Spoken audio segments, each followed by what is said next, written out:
Good morning students. Today subject is Hindi. आज हम करेंगे चैप्टर 6 भरत। भरत जो आपका ये नाटक यहाँ दिया गया है, नाटक का एक अंश दिया गया है। उसके लेखक है राजा लक्ष्मण सिंह। कालिदास द्वारा लिखित मूल नाटक है अभिज्ञान शाकुंतलम। मीन्स वो संस्कृत में लिखा गया था, लेकिन इसका हिंदी में अनुवाद राजा लक्ष्मण सिंह ने किया है। प्रस्तुत पाठ ये जो अभिज्ञान शाकुंतलम नाटक है उसका ही एक अंश बताया गया है। अब यहाँ कैरेक्टर देखते हैं हम।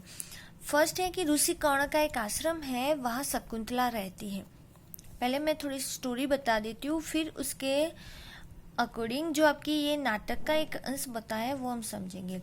मीन्स ऋषि कर्ण के आश्रम में शकुंतला रहती है और यहाँ एक राजा बताए गए। राजा है दुष्यंत, हस्तिनापुर के वो राजा थे। तो दुष्यंत राजा एक दिन ऋषि कर्ण के आश्रम में पहुंचते हैं। वहाँ शकुंतला को देखकर उसे मोहित हो जाते हैं। वो शकुंतला को बताते हैं कि मुझे आपके साथ विवाह करना है। तो शकुंतला भी राजी, मीन्स अपनी मर्जी बता देती है कि मैं भी आपसे शादी करूंगी। मीन्स दुष्यंत राजा और शकुंतला दोनों एक दूसरे से गंधर्व विवाह कर देते हैं। तो गंधर्व विवाह में ऐसा होता है कि अग्नि की साक्षी लेके, बड़ों का मीन्स बड़ों को बताना नहीं है, लेकिन अग्नि की साक्षी लेके वो पुनः गठबंधन में बंधे जाते हैं और अग्नि की साक्षी में लिए हुए फेरे मान्य, मीन्स उनका विवाह संपन्न हो जाता है। तो ऐसे दुष्यंत राजा ने शकुंतला से शादी की। फिर दुष्यंत राजा थोड़े टाइम शकुंतला के पास रहते हैं, फिर वो अपने राज्य में चले जाते हैं। लेकिन जब राज्य में जाते तब वो एक मुद्रिका शकुंतला को देके जाते हैं कि जब आप मेरे पास आओ तब ये मुद्रिका लेके आना। लेकिन शकुंतला जब ऋषि कर्ण को अपनी बात बताती है कि हमने इस तरीके से राजा हस्तिनापुर के राजा के साथ विवाह किया है, तो ऋषि कर्ण बोलते हैं कि हाँ, आप हस्तिनापुर चले जाओ। तो शकुंतला उस मुद्रिका को लेके दुष्यंत राजा के पास निकलती है हस्तिनापुर जाने के लिए। लेकिन बीच रास्ते में वो तालाब में स्नान क्रिया कर रही है। उस टाइम पे वो मुद्रिका तालाब में गिर जाती है। शकुंतला और हस्तिनापुर के राजा जो दुष्यंत थे, मीन्स उनके पति थे, उनको बताती है कि ऐसा हुआ है मेरे साथ। लेकिन दुष्यंत राजा मना कर देते हैं कि आप मेरी शकुंतला हो नहीं, क्योंकि उसके पास क्या नहीं था, रिंग नहीं थी, मीन्स मुद्रिका नहीं थी। इसलिए दुष्यंत राजा शकुंतला को स्वीकारते नहीं और शकुंतला ऋषि कर्ण के पास वापस चली जाती है। और शकुंतला से ही एक उनका एक पुत्र होता है भरत। यहाँ जो दिया है आपका पाठ का नाम दिया है, मीन्स ये जो नाटक का मूल कैरेक्टर दिया है वो है भरत। शकुंतला का एक बेटा होता है भरत, लेकिन राजा दुष्यंत को पता नहीं है कि ये जो भरत है शकुंतला का बेटा, वो मेरा ही बेटा है। अब स्टोरी क्या है वो हम समझते हैं। दृश्य, एक बालक सी के बच्चे को घसीटते हुए लाता है और दो तपस्विनियां उसे रोकती हुई आती है। राजा दुष्यंत पेड़ की ओट से उन्हें देख रहे हैं। देखो, ओट का मतलब होता है पीछे, छुपकर। तो यहाँ एक छोटा सा बच्चा, मैंने बताया उस तरीके से कि शकुंतला का जो छोटा बेटा है वो क्या कर रहा है, सी के बच्चे को खींच रहा है और दो तपस्विनियां उसे मना कर रही है। जो तप करने वाली स्त्रियां होती है उसे बोलते हैं तपस्विनियां। और राजा दुष्यंत क्या कर रहे थे, राजा दुष्यंत कैसे वहां पहुंचे थे, जो मुद्रिका खो गई थी। मैंने बताया कि तालाब में वो स्नान क्रिया कर रही थी, तब मुद्रिका खो गई थी, ऐसा शकुंतला ने दुष्यंत राजा को बताया। लेकिन दुष्यंत राजा माने नहीं और शकुंतला वहां से चली गई थी। लेकिन थोड़े टाइम के बाद जो मछुआर होते हैं वो आए थे राज्य में, मीन्स हस्तिनापुर राजा के पास आए थे और उन्होंने बताया कि हमें ये मछली के पेड़ से ये मुद्रिका मिली है। तब राजा दुष्यंत को पता चला कि हाँ, शकुंतला मुझे बोल रही थी कि मैं जब स्नान किया कर रही थी तब तालाब में मुद्रिका कहीं खो गई है। तो राजा दुष्यंत पछता रहे थे, इसलिए वो इधर उधर शकुंतला को ढूंढ रहे थे। तो एक दिन राजा ऐसे आश्रम में पहुंच गए। ऋषि कर्ण कहाँ पर है उनको पता नहीं था, लेकिन वो ढूंढते ढूंढते शकुंतला को वहां तक पहुंचे थे। और उस टाइम उसने एक बच्चे को देखा था जो सी के बच्चे के साथ खेल रहा था। बालक, अरे सी, तू अपना मुंह खोल, मैं तेरे दांत गिनूंगा। देखो, वो छोटा बालक है, वो बोल रहा है कि तू अपना मुंह खोल, मुझे तेरे क्या गिनने हैं, दांत। पहली तपस्विनी बोल रही है, ए हठीले बालक, हठीले का मतलब होता है जिद्दी, तू वन के इन पशुओं को क्यों सताता है? हम तो इन पशुओं को बाल बच्चों के समान रखती है। तेरा साहस बढ़ता ही जाता है। तेरा नाम ऋषियों ने सर्वदमन रखा है, सो ठीक ही है। देखो तपस्विनी बोल रही है कि हम लोग क्या करते हैं पशुओं को, मीन्स आश्रम कहाँ पर होता है? जंगलों में। तो वन के पशुओं को तपस्विनियाँ बोलती है कि हम तो बाल बच्चों की तरह संभालते हो, लेकिन आपका तो साहस बहुत बड़ा है, इसलिए ऋषियों ने आपका नाम क्या रखा है? सर्वदमन। सर्वदमन का मतलब होता है सबके ऊपर दमन करने वाला, वो ठीक ही है। दुष्यंत, जो दुष्यंत पेड़ के पीछे से वो सारा देख रहे थे, उनकी बातें सुनकर वो स्वयं से कहते हैं, हाँ क्या कारण है कि मेरा स्नेह इस बालक की ओर उमड़ा सा आता है। वो अंदर ही अंदर बोलते हैं कि ऐसा कौन सा लगाव है, मीन्स ऐसा कौन सा प्रेम है जो इस बालक को वो उनके साथ उमड़ा, मीन्स बढ़ता ही जाता है मेरा प्रेम उसके प्रति।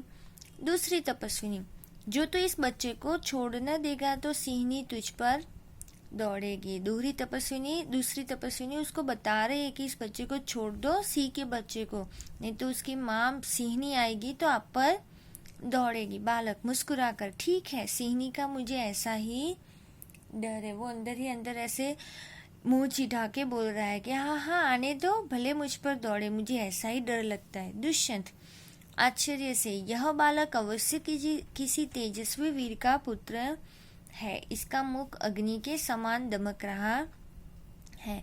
इतना साहस देख के दुष्यंत राजा भी चकित रह जाते हैं और अंदर ही अंदर बोलते हैं कि सच में ये बालक किसी तेजस्वी वीर का ही पुत्र होगा, क्योंकि इसका मुख है वो किस तरह चमक रहा है? अग्नि की समान। आगे पहली तपस्विनी, हे प्यारे बालक, सिंह के बच्चे को छोड़ दे, मैं तुझे खिलौना दूंगी। उसे बताती है कि आप सिंह के बच्चे को छोड़ दो, मैं आपको क्या दूंगी? खिलौना। बालक हाथ पसार कर, पहले खिलौना दे दो, लाओ कहाँ है? वो बालक है वो भी बहुत जिद्दी था, इसलिए उन्हें बोला कि पहले खिलौना दो फिर मैं उसे छोड़ दूंगा। दुष्यंत दूर से बालक की हथेली को देखकर, जैसे उस बालक ने हाथ पछाड़े तो उसको हथेली दिखाई दी दुष्यंत को। आहा, इसके हाथ में चक्रवर्तियों के लक्षण है, उंगलियों पर कैसा अद्भुत जाल है, और हथेली की शोभा प्रातः कमल को भी लज्जित कर रही है। इस बालक की हथेली दिखाई देती है, तब वो अंदर ही अंदर बोलते हैं मन में ही कि इसके हाथ में तो किसके लक्षण है? चक्रवर्तियों के। चक्रवर्ती का मतलब होता है कि जो समुद्र तक की पृथ्वी होती है, मीन्स जो जमीन होती है, वहाँ का विजय प्राप्त करने वाले जो राजा होते हैं उसे बोलते हैं चक्रवर्ती। तो ऐसे उसके लक्षण है, और उसकी जो उंगलियां हैं वो कैसी हैं? उसकी उंगलियां भी अद्भुत जाल वाली है, और उसकी जो हथेली है वो किसकी तरह? जैसे कमल होता है, बहुत ही सुंदर होता है, लेकिन कमल से भी ऊपर उसकी हथेली सुंदर लग रही है। दूसरी तपस्विनी, हे सखी सुव्रता, देखो यहाँ एक तपस्विनी का नाम दिया है, कौन सा नाम है? सुव्रता। यह बातों से न मानेगा, जहाँ मेरी कुटिया में ऋषि कुमार के खेलने के लिए मिट्टी का मोर रखा है, उसे ले आ। दूसरी तपस्विनी पहली तपस्विनी को बता रही है कि ये बातों से मानेगा नहीं, आप मेरी कुटिया में झोपड़ी में जाओ, और ये जो ऋषि कुमार के खेलने के लिए आप क्या लेकर आओ? मिट्टी का मोर। पहले ऐसे मिट्टी से बने हुए खिलौने होते थे, तो मिट्टी का मोर लाने के लिए कहती है। पहली तपस्विनी, मैं अभी लिए आती हूँ, और वो चली जाती है। बालक, तब तक मैं इसी सिंह के बच्चे के साथ खेलूंगा, यह कहकर तपस्विनी की ओर देखकर हंसता है। देखो ये छोटा सा बालक है, वो बोलता है कि तब तक मैं इस सिंह के बच्चे के साथ ही खेलूंगा, और वो खिलौना नहीं था, सच में सिंह के बच्चे के साथ वो खेल रहा था। दुष्यंत, आप ही आप मीन्स वो अपने आप से ही बात कर रहे थे। इस सुंदर बालक से खेलने को मेरा मन कैसा ललचाता है, आह भरकर। धन्य है वे मनुष्य जो अपने पुत्रों को गोद में लेकर उनके अंग की धूली से अपनी गोद मैली करते हैं, और पुत्रों के मुख अकारण हंसी से खुलकर उज्जवल दांतों की शोभा दिखाते और तुतले वचन बोलते हैं। वो अंदर ही अंदर, दुष्यंत राजा को तो ऐसा सौभाग्य नहीं मिला था, क्योंकि शकुंतला तो चली गई थी, क्योंकि दुष्यंत राजा ने मना कर दिया था उसे स्वीकारने के लिए। इसलिए दुष्यंत राजा मन ही मन बोलते हैं कि ऐसे कौन से मनुष्य धन्य हैं जिनके गोद में अपने खुद के पुत्र क्या करते हैं, अपनी अंग की धूली, धूली का मतलब होता है मिट्टी, अपनी अंग की मिट्टी अपनी गोद में मैली करवाते हैं और उनकी मुख की अकारण हंसी, जो छोटे बच्चे होते हैं वो कुछ वजह नहीं देखते, बस हंसते रहते हैं हमारे सामने देख के, तो अकारण हंसी देखकर उसकी उज्जवल दांत की शोभा वो दिखाते हैं और क्या बोलते हैं, वो तुतले वचन बोलते हैं। दूसरी तपस्विनी, क्यों रे ढीठ, तू मेरी बात कान नहीं धरता। यहाँ देखो, ढीठ का मतलब होता है साहसी। वो बोल रही है कि क्यों रे साहस कर रहा है तू, मेरी बात क्यों कान पर नहीं धरता है, मीन्स क्यों सुनता नहीं है। इधर उधर देखकर, कोई ऋषि कुमार यहाँ है, ऐसे देखती है दूसरी तपस्विनी कि हमारी बात तो नहीं मान रहा है, किसी दूसरे को बुलाते हैं तो मान ले। दुष्यंत को देखकर वो दुष्यंत को देख देती है और बोलती है, हे महात्मा, तुम ही आओ और कृपा करके इस बलि बालक के हाथ से सिंह के बच्चे को छुड़ाओ। देखो, वो दुष्यंत राजा को देखती है तो बुलाती है कि कृपा करके हे महात्मा, आप यहाँ आओ और ये जो ताकतशील बालक है उसके हाथ से क्या करो, इस सिंह के बच्चे को छुड़ाओ। दुष्यंत, अच्छा, बालक के पास जाकर और हंसकर, हे ऋषि कुमार, तुमने तपोवन के विरुद्ध यह आचरण क्यों सीखा है जिससे तुम्हारे कुल की लाज जाती है?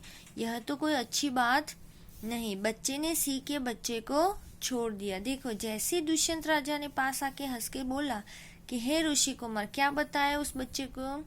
ऋषि कुमार, तुमने तपोवन, तपोवन का मतलब होता है आश्रम, कि तुमने आश्रम के विरुद्ध, आश्रम में मीन्स कोई भी ऐसी संस्था या तो कोई भी ऐसा आश्रम होता है तो उसके रूल्स होते हैं, मीन्स नियम होते हैं।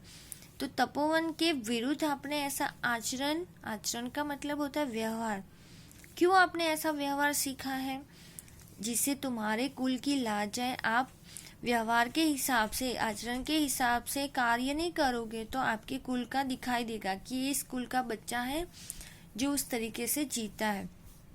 यह तो कोई अच्छी बात नहीं, ऐसा वो समझाते हैं और तुरंत ही वो उस सिंह शावक को छोड़ देता है, मैं सिंह के बच्चे को छोड़ देता है। आगे दूसरी तपस्विनी, हे बड़भागी, यह ऋषि कुमार नहीं है। देखो, बड़भागी का मतलब होता है बड़े ही भाग्य वाला। दूसरी तपस्विनी बोल रही कि हे बड़भागी, आपने जो इसे ऋषि कुमार बोला तो ये ऋषि कुमार नहीं है। दुष्यंत, सत्य है, उसके काम ही ऐसे साहस के हैं, यह ऋषि कुमार नहीं जान पड़ता, परंतु मैंने तपोवन में वास देख उसे ऋषि पुत्र जाना था। देखो, दुष्यंत राजा बोल रहे हैं कि हाँ, सत्य ही बोल रहे हैं, उसके साहस वाले भारे काम है, इसलिए वो ऋषि कुमार तो वो लगता नहीं है। लेकिन तपोवन में वास, वास का मतलब होता है रहना, तपोवन में वो दिखाई देता है, रहता है, इसलिए मैंने उससे ऋषि पुत्र जाना। बच्चे की हथेली को अपने हाथ में लेकर स्वयं से उसकी हथेली को पकड़ते, क्योंकि वो बच्चे से बात कर रहे थे। जब इसका हाथ छूने से मुझे इतना सुख हुआ है तो जिस बड़भागी का यह बेटा है उसे कितना हर्ष होता होगा। जैसे उसकी हथेली को पकड़ा, छुआ उसे, तो उनको बहुत ही सुख मिला, मीन्स बहुत ही अच्छा लगा। इसलिए वो बोलते हैं कि जिस बड़भागी का, मीन्स ऐसे कौन से माँ बाप हो गए जिसका यह बेटा होगा। दूसरी तपस्विनी, दोनों की ओर देखकर बड़े अचंभे की बात है। अचंभा मीन्स आश्चर्य। दोनों, देखो, ये बालक के साथ बात कर रहे थे, बालक उनके सामने देख रहा था, तो दोनों तपस्विनियां उन दोनों को देखकर चकित रह जाती हैं। दुष्यंत राजा, तुम्हें क्यों अचंभा हुआ? दुष्यंत पूछते हैं कि आप दोनों क्यों इतने चकित रह गए हो? दूसरी तपस्विनी, इसलिए हुआ कि इस बालक की और तुम्हारी सूरत मिलती है और तुम्हें जाने बिना इसने तुम्हारी बात मान ली। हाँ, वो भी था। तपस्विनी ने देखो पूछा वही कि आप दोनों साथ में खड़े हो तो आपकी सूरत, सूरत का मतलब आपका जो दिखावा है वो, और हमारा जो ये बालक है, दोनों की सूरत कैसी है? मिलती जुलती है। और हम लोग कब से उसे मना कर रहे हैं कि सिंह शावक के साथ नहीं खेलो, उसे छोड़ दो, लेकिन वो हमारी बात नहीं मानी और आपको वो जानता नहीं है, फिर भी आपकी बात उन्होंने मान ली। दुष्यंत बच्चे को गोद में उठाकर, हे तपस्विनी, जो यह ऋषि कुमार नहीं है तो किस वंश का है ये? राजा दुष्यंत को बहुत जानने की इच्छा हुई, इसलिए उन्होंने पूछ लिया कि अगर ये ऋषि कुमार नहीं है तो किस वंश का है? दूसरी तपस्विनी, यह पुरुवंशी है। कौन से वंश का था? पुरुवंशी। दुष्यंत स्वयं से, इसलिए इसकी सूरत मुझसे मिलती है। वो खुद से बोलते हैं कि इसलिए उसकी सूरत मेरे जैसी है, क्योंकि दुष्यंत राजा भी कौन से वंश के थे? पुरुवंश के राजा थे। बच्चे को गोद से उतार कर वो गोद से उतार देते हैं। फिर बताते हैं कि पुरुवंशियों में यह रीति तो निश्चित है कि युवा अवस्था में महलों में रहकर पृथ्वी की रक्षा और पालन करते हैं और वृद्धावस्था आने पर वन में जितेंद्रिय तपस्वियों के आश्रम में वृक्षों के नीचे कुटी बनाकर रहते हैं। यहाँ देखो वो पूरी वंशियों के रीति बताते हैं, मीन्स नियम बताते हैं कि जब युवा अवस्था आती है पुरुवंशियों में, तो युवा अवस्था में वो लोग क्या करते हैं? महलों में रहते हैं राजा की तरह या तो राजकुमार की तरह, और जो पृथ्वी होती है मीन्स पूरे राज्य की रक्षा और पालन करते हैं। और जब उनकी वृद्धावस्था आती है तब वो जंगल में चले जाते हैं और अपनी जितनी भी जितेंद्रिया मीन्स अपनी इंद्रियां होती हैं उस इंद्रियों को कंट्रोल में करते हैं। मीन्स वो उसे कंट्रोल करना वो आश्रम में जाके उसे कुटी बनाकर सीखते हैं। फिर आगे बोलते हैं कि देवता जैसी शक्ति वाला निडर और असाधारण बालक मनुष्य का पुत्र भला किस प्रकार होगा? ऐसे बोलते हैं, वो पूछते हैं कि इसके अंदर जो शक्ति है बालक में वो कैसी है? देवता की तरह है। और बालक कैसा था? निडर, वो डरता नहीं था। तो यह असाधारण बालक नहीं है, और असाधारण बालक होता तो वो मनुष्य का पुत्र नहीं होता। दूसरी तपस्विनी, हे परदेसी, राजा को बोलती है, क्योंकि वो दोनों इस दुष्यंत राजा को जानते नहीं थे। तेरा यह संदेह तब मिट जाएगा जब तू जान लेगा कि इस बालक की माँ मेनका नामक एक अप्सरा की बेटी है। देखो यहाँ क्या नाम बताया? मेनका। उसी के प्रताप से इसका जन्म देव पितर के इस तपोवन में हुआ है। वो बताते हैं कि आपका संदेह कब मिटेगा, मीन्स आपको एक शंका है ना कि बच्चा मनुष्य का नहीं है, तो वो है क्योंकि आपको जब पता चलेगा कि इस बालक की माँ, मीन्स उस बालक की माँ कौन थी? शकुंतला।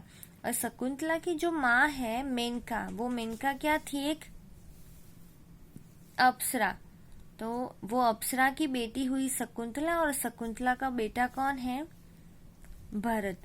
इसलिए उसी के प्रताप से इसका जन्म कहाँ पर हुआ है? देव पितर में, मीन्स देवों और पितरों के इस तपोवन में हुआ है।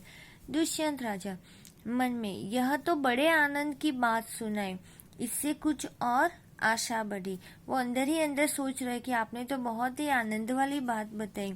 इसकी माता किस राजश्री की पत्नी है? फिर उनको बहुत जानने की इच्छा हुई कि उसकी माँ कौन है, मीन्स कौन से राजा की वो पत्नी है। दूसरी तपस्विनी, जिस राजा ने अपनी विवाहिता स्त्री को बिना अपराध छोड़ दिया है उसका नाम मैं न लूंगी। देखो दूसरी तपस्विनी बोल रही है कि आपने पूछा ना कि उसकी माँ किस राजकुमार मीन्स कौन से राजा की पत्नी है, तो दूसरी तपस्विनी मना कर रही है कि उस राजा का नाम मैं नहीं लूंगी जिस राजा ने क्या किया है? अपनी विवाहित स्त्री को बिना अपराध के छोड़ दिया था, और बिना अपराध को ही शकुंतला को छोड़ दिया था। शकुंतला ने बोला कि मैं जब स्नान क्रिया कर रही थी तब आपकी मुद्रिका खो गई है, लेकिन राजा ने माना नहीं था, अपराध नहीं था कुछ भी, तो भी राजा ने उसका स्वीकार किया नहीं था। दुष्यंत स्वयं से, यह कथा तो मुझ पर लगती है, भला अब इस बालक की माँ का नाम पूछूं? वो अंदर ही अंदर बोलते हैं कि ये जो तपस्विनियाँ बोल रही है वो स्टोरी तो मेरे पर ही, मीन्स ये कथा तो मुझ पर लगती, मैंने ही ऐसा किया है अपनी विवाहित स्त्री के मीन्स शकुंतला के साथ। अब वो सोच रहे कि इसकी माँ का नाम भी मैं पूछ लूं।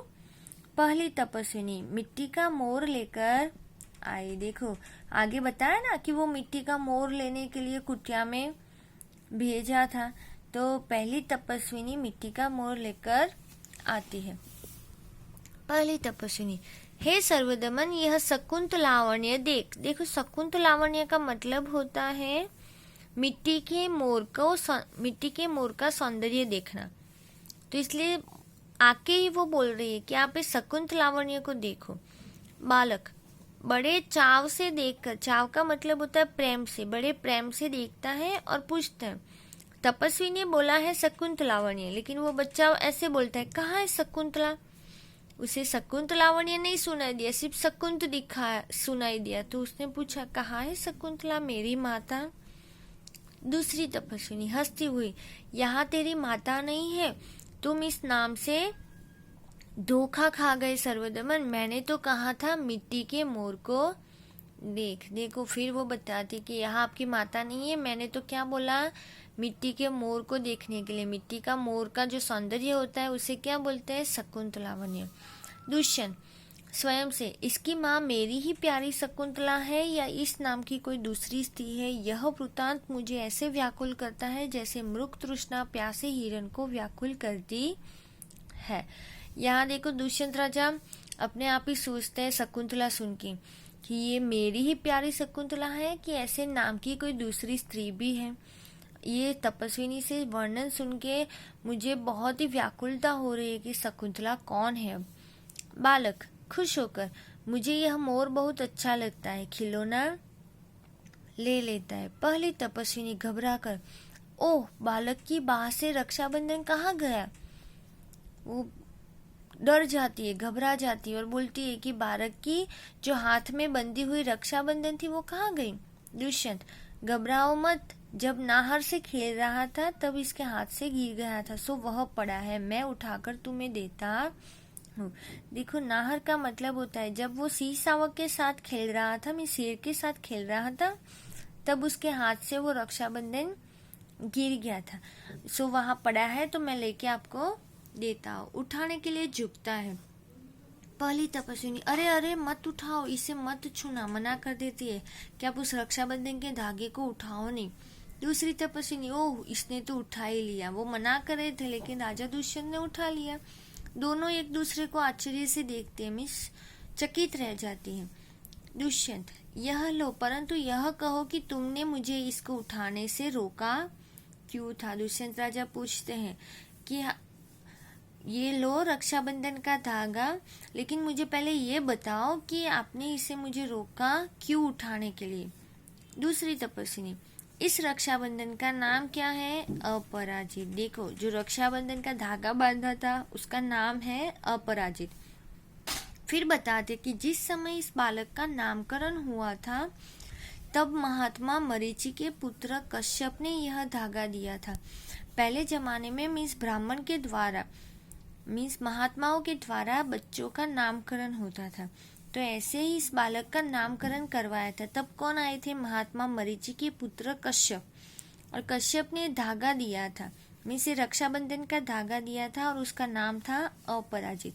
फिर उसका गुण बताते हुए कि उसका गुण है कि कभी यह धरती पर गिर पड़े तो इस बालक के माता पिता को छोड़कर इसे कोई दूसरा न उठा सके। से जो रक्षाबंधन का धागा था वो सिर्फ उसके माता पिता ही छू सकते थे, उठा सकते थे, जमीन पर गिरे तो। दुष्यंत, और जो कोई उठा ले तो क्या हो? फिर वो बताते कि अगर उसके माता पिता को छोड़कर जमीन पर पड़ा हुआ अगर ये अपराजित रक्षाबंधन का धागा उठा ले तो क्या होगा? पहली तपस्विनी, तो यह तुरंत सांप बनकर उसे डसता है। क्या बन जाएगा? वो धागे में से किस में परिवर्तित हो जाएगा? सांप में।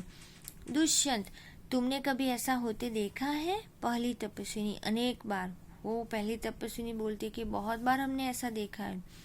दुष्यंत प्रसन्न होकर, तो अब मेरा मनोरथ पूरा हुआ। देखो, मनोरथ का मतलब होता है मन में आने वाले विचार। उनको मन में विचार आते थे कि बच्चा किसका है, उस कौन से राजा का है, कौन से उसकी माता कौन है, किस तेजस्वी वीर का पुत्र है, ऐसे ऐसे मन में विचार आते थे, तो उनका मनोरथ पूरा हो गया। इसलिए वो बोलते हैं कि मैं क्यों ना आनंद मनाऊं। कैसे उनका मनोरथ पूरा हो गया? क्योंकि जो धागा उन्होंने उठाया रक्षाबंधन का, और यहाँ तपस्विनी ने बताया कि इस बालक के माता पिता को छोड़कर इसे कोई दूसरा उठा सकता नहीं है। तो जैसे ही दुष्यंत ने उस धागे को उठाया तो वो अपराजित का रक्षाबंधन का धागा सांप में परिवर्तित हुआ नहीं। इसका मतलब ये कि दुष्यंत राजा कौन थे? इस बालक के पिता थे। बालक को गोद में ले लेता है और पर्दा गिरता है। देखो यहाँ तक ही स्टोरी, आपको एक पार्ट ही दिया है नाटक के अंश का। आई होप कि आपको ये स्टोरी समझ में आई होगी। Thank you.